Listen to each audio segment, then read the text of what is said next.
Hi, in this video we're going to talk about how to register on Fiverr as a freelancer. Why would someone want to know how to register on Fiverr as a freelancer? Well, maybe you want to sell your services directly to clients and earn money independently. So today, I'm going to guide you through the registration process on Fiverr as a freelancer. In the top right-hand corner, you'll see your profile icon. Click on that, then click on Become a Seller. Once you're on that page, click on Become a Seller again, then proceed by clicking Continue through the introductory steps. You'll then be asked to enter your name, so go ahead and type that in. After that, you need to provide a short description about yourself or your services. You also have the option to upload a profile picture at this stage. I'm not going to fill in every field in this example, but just write something relevant there so it makes sense.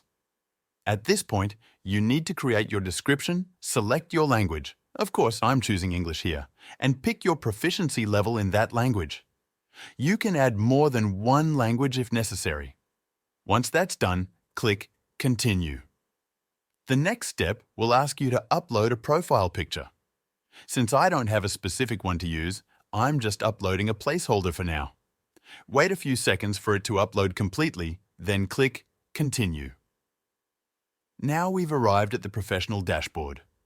Here, you'll specify your occupation, such as digital marketing, video editing, or anything else relevant to your skills.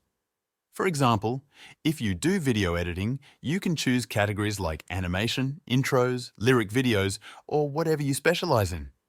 Add your information based on what you actually do. You'll then need to indicate your experience, how long you've been doing it, and list your skills. Just type them in clearly and accurately. Then provide your experience level and select your country. For this demonstration, I'm just entering Pakistan, but you'll put in your actual location. You can also enter certifications if you have any. Once all that's filled in, click Continue. The next section allows you to link your accounts, such as your Google or social media profiles. Link them if you'd like, then click Continue again. The final step is to confirm your email address. Once that's done, your profile setup is basically complete. After that, you can create your first gig.